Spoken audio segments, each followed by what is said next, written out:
नमस्कार दोस्तों। फिर आपके बीच में भारतीय संविधान से संबंधित जो अगली कड़ी है हमारा मौलिक अधिकार, उसको लेकर के आपके बीच में उपस्थित हुआ। आपको स्मरण होगा, याद होगा कि मैं आपको पिछले क्लास में भारत की नागरिकता के बारे में मैं आपको अध्यापन किया था और आज हम मौलिक कर्तव्यों के बारे में हम आपको बताने जा रहे हैं। मौलिक कर्तव्य हमारे भारत के संविधान के भाग 3 में अनुच्छेद संख्या 12 से लेकर के 35 के बीच में अंतर्निहित हैं। भाग 3 में है, अनुच्छेद संख्या 12 से 35 के बीच में जो है एक अंतर्निहित है और यह प्रतियोगी परीक्षाओं के दृष्टिकोण से बेहद ही महत्वपूर्ण टॉपिक है, क्योंकि विगत वर्षों में फंडामेंटल राइट से हमारे प्रश्न आते हैं और भविष्य में भी इससे प्रश्न आते रहेंगे। मौलिक अधिकार आज भारत के नागरिक होने के नाते भी इसे समझने की आवश्यकता है। यह एक ऐसा अधिकार है जो राज्य के विरुद्ध अधिकार है। कहा जाता है कि यह एक कैसा अधिकार है, तो मौलिक अधिकार जो है वह राज्य के विरुद्ध अधिकार है।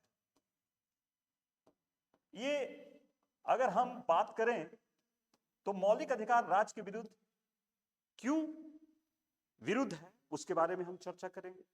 मौलिक अधिकार लिया कहां से गया है, उसके बारे में चर्चा करेंगे। इसकी क्या विशेषताएं हैं, उसकी चर्चा करेंगे। कितने प्रकार के मौलिक अधिकार हैं, उसके बारे में हम लोग बात करेंगे। कहा जाता है कि व्यक्ति के आध्यात्मिक, मानसिक, शारीरिक उन्नति के लिए, अर्थात इसके नैसर्गिक और प्राकृतिक विकास के लिए कुछ अधिकार होने चाहिए और वही अधिकार हमें जो है कि मौलिक अधिकार के तौर पर भारत के नागरिकों को या भिन्न भिन्न देशों में वहां के नागरिकों को प्राप्त है। हम लोग यहां पर मौलिक अधिकार की विशद चर्चा हम करें, उसके पहले हम लोग ये समझने की कोशिश करें कि मौलिक अधिकारों के बारे में सबसे पहले जन्म कहां से होता है। मौलिक अधिकार की मांग की जन्म सबसे पहले इसका जो प्रस्फुटन है वो कहां से होता है। तो देखिए, ऐसा है कि मौलिक अधिकारों के बारे में सबसे पहले जो बात प्रस्फुटित होती है, जो जन्म होता है, वह होता है 1215 ईस्वी में, जब ब्रिटिश का सम्राट जॉन एक अधिकार पत्र पर वो हस्ताक्षर करते हैं और वो अधिकार पत्र को ही कहा जाता है मैग्ना कार्टा। समय अवधि है 1215 ईस्वी और ये अधिनियम है एक तरह से मैग्ना कार्टा। इसी समय फर्स्ट टाइम मूल अधिकार संबंधी प्रथम लिखित दस्तावेज ब्रिटेन के राजा को सौंपा गया और ब्रिटेन के राजा ने इस पर साइन किया और इसमें ब्रिटिश के नागरिकों को कुछ मूलभूत अधिकार हमें दिए गए। यहीं से मौलिक अधिकारों का सृजन प्रारंभ होता है और ब्रिटिश के नागरिक राजा की निरंकुशता पर धीरे धीरे अंकुश लगाना प्रारंभ कर देता है और यहीं से 1235 ईस्वी से ही राजा के एकाधिकार शक्तियों का धीरे धीरे हस्तांतरण राजा के मंत्री परिषद में होना प्रारंभ हो जाता है। इसलिए मैग्ना कार्टा ये जो शब्द है एक किंवदंती बन गई, एक उपमा बन गई, एक उदाहरण बन गई। लेकिन इसका सबसे जो जोरदार पक्ष है, वह जोरदार पक्ष यह है कि ब्रिटिश के नागरिकों को जो पहला अधिकार देने की जो बात कही गई, वह पहला अधिकार जो देने की बात कही गई वह था मैग्ना कार्टा संबंधी हमारे अधिकार। आगे बढ़ते हुए हमारा 1689 में ब्रिटेन में ही हमारा एक बिल ऑफ राइट्स नाम कर का एक कानून हमारे सामने पारित किया गया। पीरियड है 1689 और उसका नाम है उस कानून का बिल ऑफ राइट्स। इस बिल ऑफ राइट्स में क्या है, तो ब्रिटेन में जो भिन्न भिन्न जो हमारे राजा हुए, उन राजाओं ने जो भी छोटा मोटा अधिकार आम नागरिकों को जो समय समय पर दिया गया, उन नागरिकों को दिए गए अधिकारों को एक संहिताबद्ध करने का, एक संकलन करने का काम जो है वह बिल ऑफ राइट्स के माध्यम से किया गया। ये पीरियड है 1689। आगे समय ये हमारे ब्रिटेन में क्या क्या योगदान है, इसकी शुरुआत, सुगबुगाहट जो है मौलिक अधिकारों की, वह प्रारंभ होता है ब्रिटेन से, और यह सफर तय कर रहा है 1215 ईस्वी से लेकर के 1689 ईस्वी तक। समय बीतता है और फ्रांस में 1789 में एक हमारा मानव एवं नागरिकों के अधिकार घोषणा पत्र हमारा प्रकाशित होता है, जारी होता है, the declaration of rights man and citizen. और इसी में फ्रांस की जनता को कुछ मूलभूत अधिकार जो है प्राप्त होते हैं। और फ्रांस की जनता जो है जब उसे प्राप्त होता है, फ्रांस की जनता जो है वह बहुत ही सजग है। फ्रांस की जनता जो है वह अपने अधिकारों के प्रति सजग है, और ये अपने अधिकारों के प्रति सजग थी। अतः लुई 16वां ने इनके अधिकारों का उल्लंघन किया था, इसलिए लुई 16वां को फांसी दे दी गई। आप जानते हैं कि मूल अधिकारों के उल्लंघन के कारण ही लुई 16वां, लुई अर्थात फ्रांस के राजा को फांसी जो है पर चढ़ा दिया गया। समय बीतता है, आगे बढ़ता है, और फिर हमारे अमेरिकी संविधान में 1791 ईस्वी में यह उल्लेखनीय है कि अमेरिका के मूल संविधान में मौलिक अधिकारों की चर्चा नहीं थी, लेकिन 1791 में मूल अधिकारों से संबंधित हमारा जो है अमेरिका संविधान में संशोधन किया गया और बिल ऑफ राइट्स हमारे आए, और इसी में मूल अधिकारों का प्रावधान जो है इसमें हमारा जो है जोड़ा गया। और ये बहुत ही महत्वपूर्ण बात है कि बिल ऑफ राइट्स जो अमेरिकी संविधान में आया, वहीं से प्रेरित होकर के भारतीय संविधान में भी मौलिक अधिकार को प्रवेशित किया गया, एडॉप्ट किया गया। तो हमारे देश में, भारत में मूल अधिकार का जो लिया गया, ये प्रश्न आता है कहां से लिया गया, तो बिल ऑफ राइट्स 1791 में जो पारित हुआ था अमेरिका में, वहीं से जो है कि भारत में लिया गया।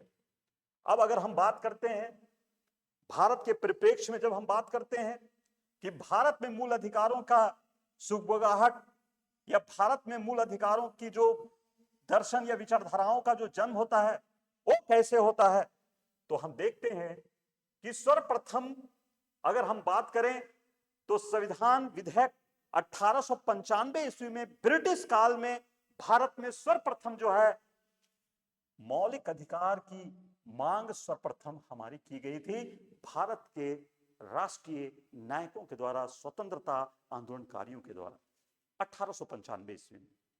समय बीता, 1917 ईस्वी में कांग्रेस द्वारा ब्रिटिश सरकार से फंडामेंटल राइट के बारे में मांग की गई। 1925 ईस्वी में Shrimati Annie Besant Commonwealth of India bill पारित हुआ था, और उसी बिल के माध्यम से श्रीमती एनी बेसेंट ब्रिटिश सरकार से भारत में फंडामेंटल राइट्स के बारे में डिमांड की थी। आगे समय बीता, 1928 ईस्वी में मोतीलाल नेहरू की अध्यक्षता में एक नेहरू रिपोर्ट हमारी बन रही थी। नेहरू रिपोर्ट भारतीयों के द्वारा यह प्रथम प्रयास था कि अपने देश के लिए संविधान बनाए जाने का प्रारंभ किया गया था। एक तरह से बर्कनहेड जो भारत सचिव थे, उनकी चुनौतियों को जवाब देते हुए नेहरू रिपोर्ट तैयार किया जा रहा था, और यह नेहरू रिपोर्ट में था कि सभी भारत के लोग एक होकर के भारत का भविष्य में किस प्रकार से शासन चलेगा, उस शासन चलाने के लिए एक दस्तावेज तैयार किया जा रहा था। उस दस्तावेज का नाम था नेहरू रिपोर्ट, और उसी नेहरू रिपोर्ट में फर्स्ट टाइम मौलिक अधिकार के बारे में एक सुनियोजित तरीके से प्रावधान हमारा किया गया। आगे समय बीता, उसी के समकालीन, नेहरू रिपोर्ट के समकालीन ही कहिए, उसके कुछ पहले हमारे कांग्रेस जो है कि मद्रास अधिवेशन में भी हमारे फंडामेंटल राइट्स के बारे में डिमांड हमारा कर रहा था। आगे 1930 ईस्वी में कराची अधिवेशन हुआ, वहां भी कांग्रेस जो है कि फंडामेंटल राइट्स के बारे में डिमांड कर रहा है।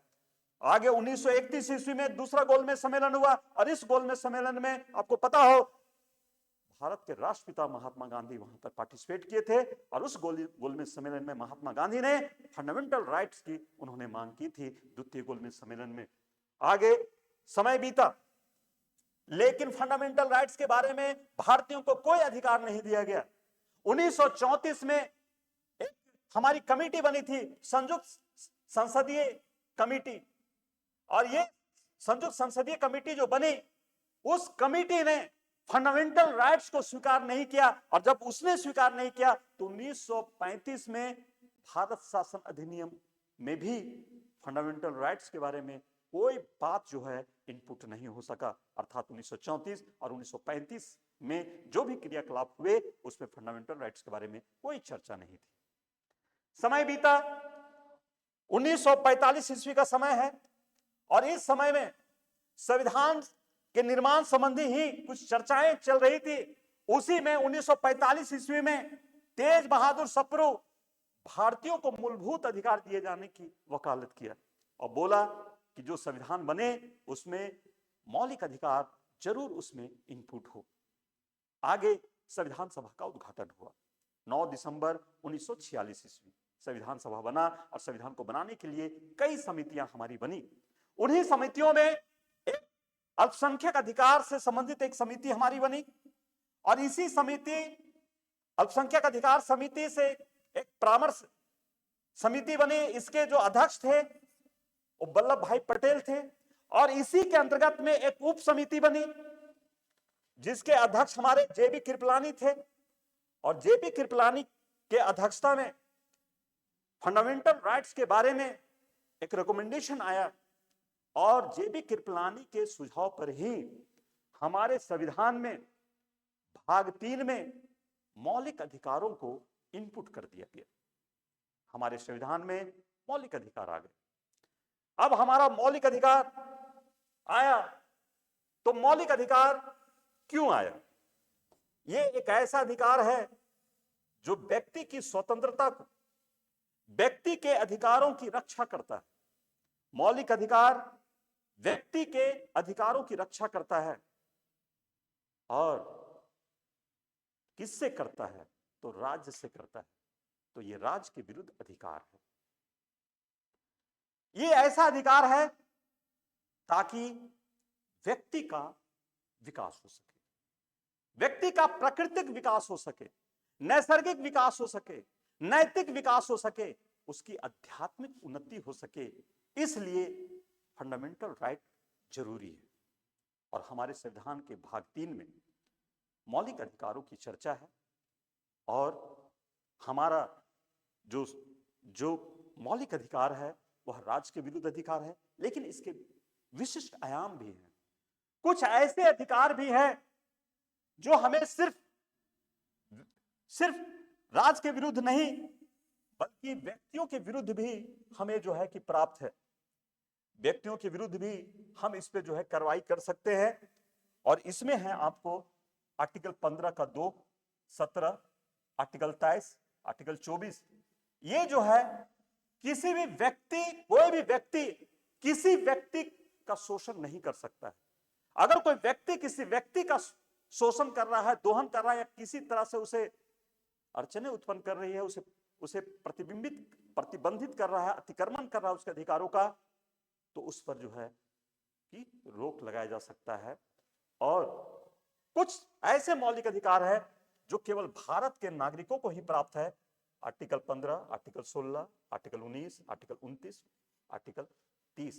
हम सारे आर्टिकल्स को एक एक करके हम चर्चा भी करेंगे।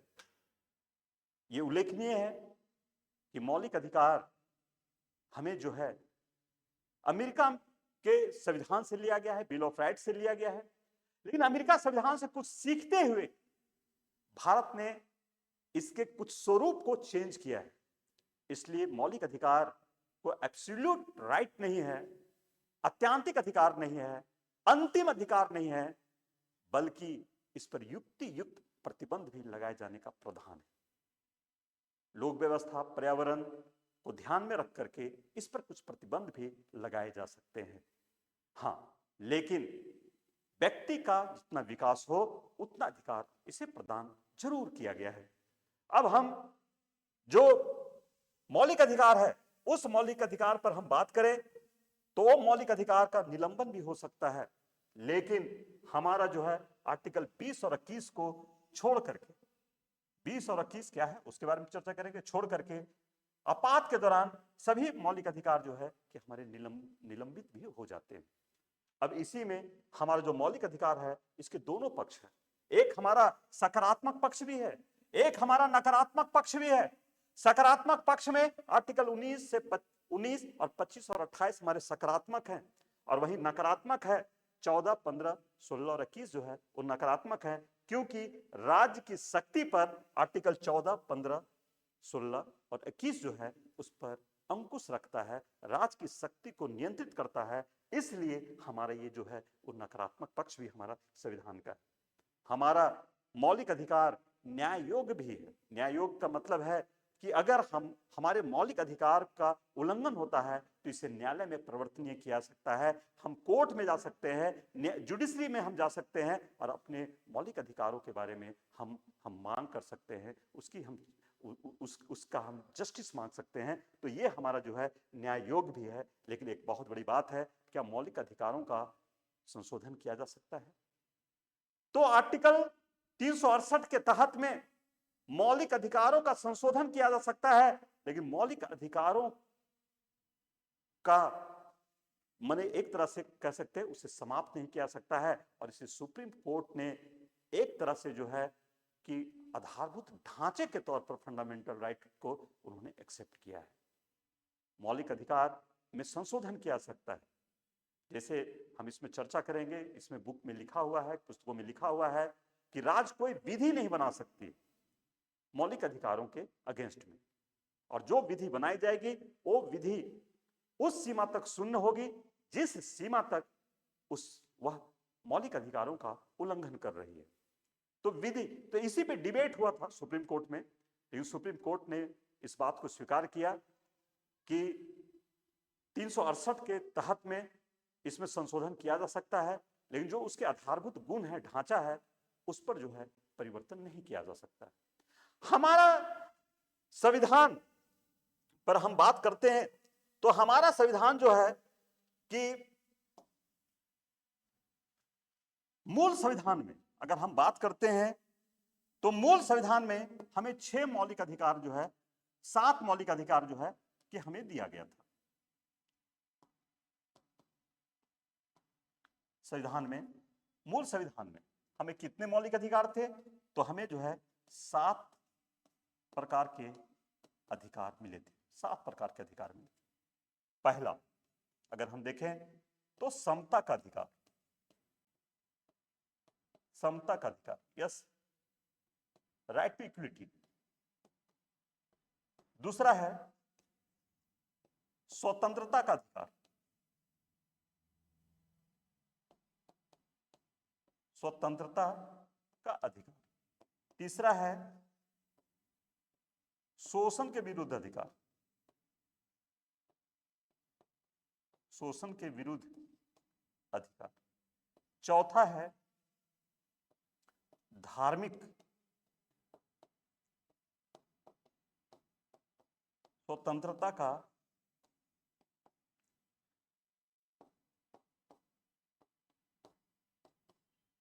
अधिकार।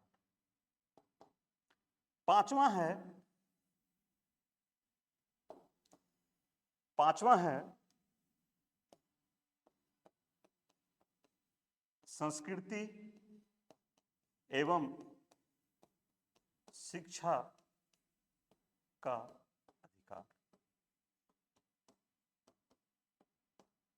और छठा है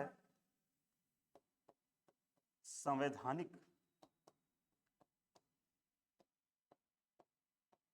उपचारों का अधिकार। और एक अधिकार और था 7, संपत्ति का अधिकार। ये हमें, ये जो देख रहे हैं यहां से यहां तक, ये 6 मूलभूत अधिकार हमें प्राप्त है। ये जो 7वां देख रहे हैं इसका लोप कर दिया गया, ये लोप हो गया। समता का अधिकार हमारे संविधान में अनुच्छेद 14 से लेकर के 18 तक, इसमें शोषण के विरुद्ध अधिकार 19 से लेकर के 22 तक, धार्मिक स्वतंत्रता का अधिकार 19 से लेकर के 22 तक, और स्वतंत्रता का शोषण के विरुद्ध अधिकार 23 और 24 तक, और धार्मिक स्वतंत्रता का अधिकार 25 से 28 तक, और संस्कृति और शिक्षा का अधिकार आर्टिकल 29 से लेकर के 30 तक, और संवैधानिक उपचारों का अधिकार आर्टिकल 32 में, और संपत्ति का अधिकार जो है यह था हमारा आर्टिकल 19 का च और आर्टिकल 31 में, जो इसको लोप करके 44वें संविधान संशोधन द्वारा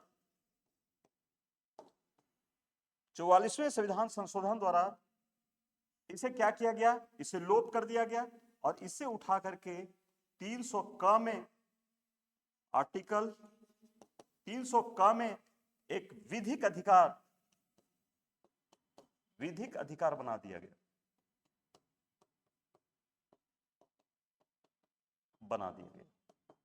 कब बनाया गया? यह बनाया गया 44वां संविधान संशोधन 1978 ईस्वी में। तो हमारे संविधान में संपत्ति के अधिकार को लोप कर दिया गया, और लोप करके उसे विधिक अधिकार आर्टिकल 300 का के तहत में उसे स्थानांतरित कर दिया गया।